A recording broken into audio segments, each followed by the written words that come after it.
live right now sa Facebook. So our topic for this morning is about blah blah about enhanced community quarantine. Okay, enhanced community quarantine drain that is happening in Bacolod City. But before we proceed for that, nga may enhanced community quarantine sa Bacolod City. It's because of this coronavirus disease of 2019 or gatawag na COVID-19. It's an infectious disease caused by severe acute respiratory syndrome, coronavirus 2. So this is first identified in 2019 in the Wuhan, capital of China's Hubei province, uh, courtesy of Wikipedia. So blah blah blah. Symptoms: fever, cough, shortness of breath, complications, pneumonia, viral sepsis. Unusual onset incubation period typically 5 to 6 days. It may range between 2 to 14 days. Okay, so balik ko na basing sa Rappler, what exactly does community quarantine mean? So, balik ko na, memorandum signed by Executive Secretary Salvador Medalla, blah, blah, blah, of PRD President Rodrigo Duterte isang Friday, March 13, shared media. So, balik ko no, the first level is called a general community quarantine. This means that the movement of people is largely limited, access basic necessity at work, while uniformed personnel and quarantine officers are present at border checkpoints. So, what happened before. But right now, the second is an enhanced community quarantine, more akin or more related or likely to be known as a total lockdown with hard borders. So, balik ko, no, basing sa Rappler, in this scenario, strict home quarantine for all households will be implemented, transportation will be suspended, provision for food and essential services, health services will be regulated, and there will be a heightened presence of uniformed personnel to enforce quarantine measures.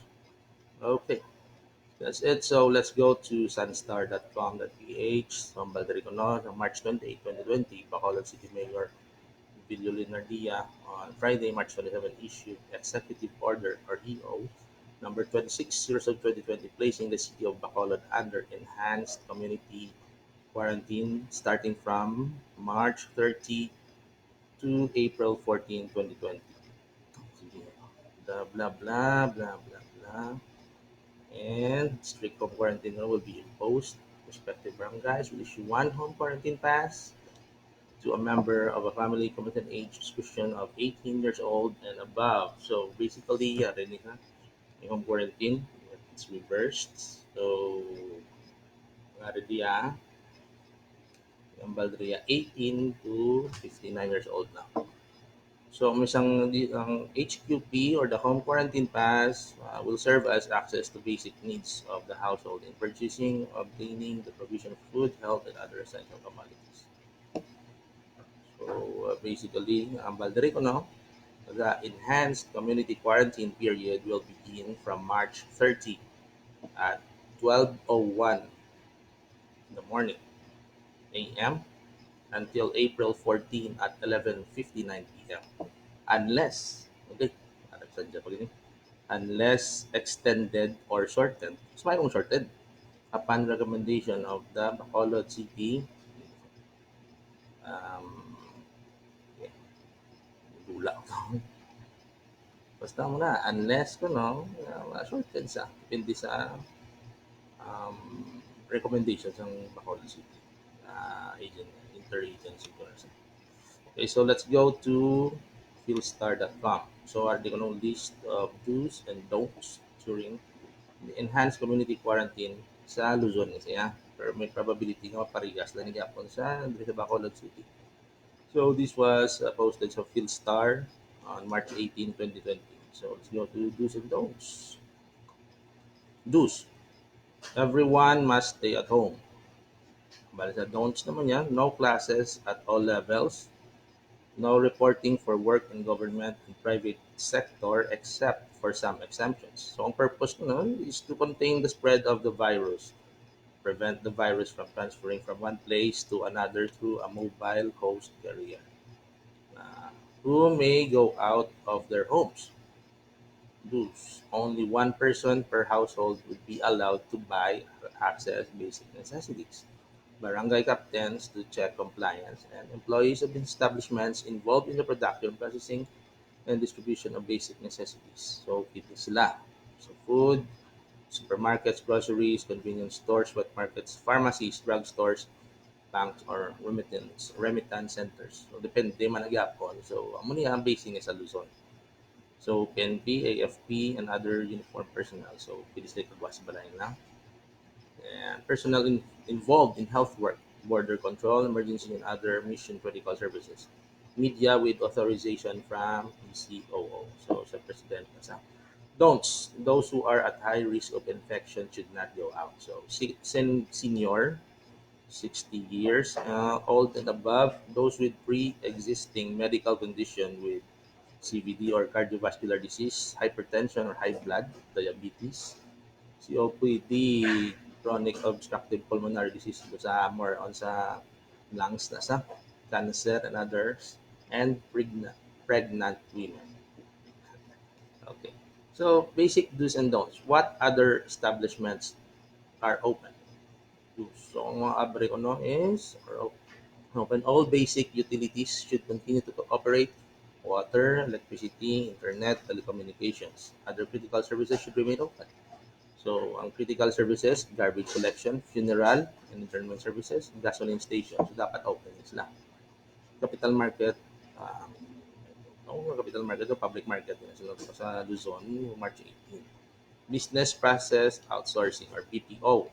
So, mga call center agents sa establishments nila are open.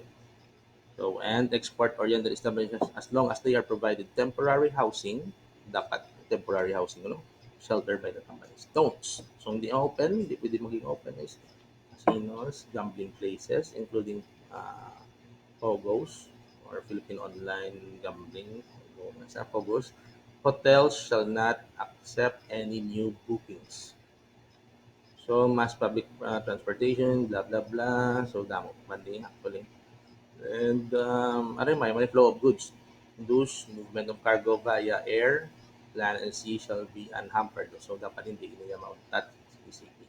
Ang don'ts, cargo trucks and vans should not be blocked from entering the ports, express, or highway. So, pwede i-block. So, mga important goods, siyempre wala karon pagkakon kung i-block ko sila.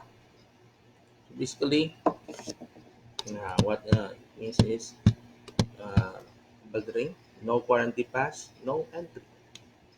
Tricycles, one driver plus one passenger only. Private yung capability. Motorcycles, bawal ang gas. Private vehicles, one driver plus one passenger only. Bawal ang pasaway, bawal ang makulit, bawal ang mapilit, bawal ang nakikipag-away. So, may revised Penal Code Article 151. Kulong at multa sa presinto ang mga lalaban.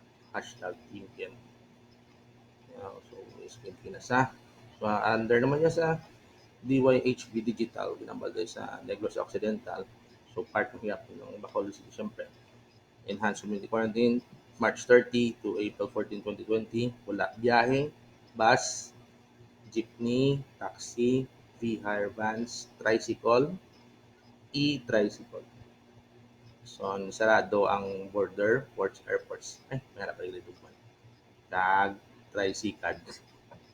So, ang e-tricycle na ito, e-trike na gyapon. Kaya tricycad pa din. So, bawal. Wala gid biyahe. Starting March 30 to April 14. And ang establishments nga open. So, gin-review ko lang. Public markets, supermarket, grocery, convenience stores, hospitals, medical clinics, pharmacies, drugstores, food preparation, and delivery services. So, may sining delivery services ni mga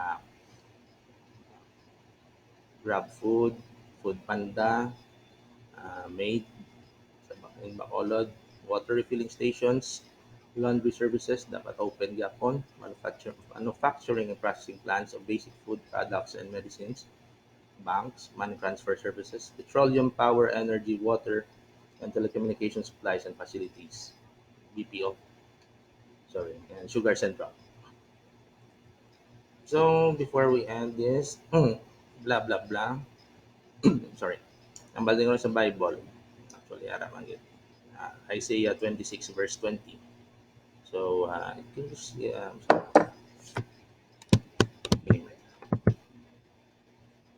yes, sir. Okay, so balik sa Isaiah 26 verse 20, stay at home, come, my people, enter your chambers, shut your doors behind you, hide yourselves for a little while until the wrath is past. So, mga connected likely sa nakatabo sa mga. So, may hashtag stay home, uh, save lives. So, una, try to pass, follow lang ang rules. Okay, thank you, bye-bye. Blah, blah.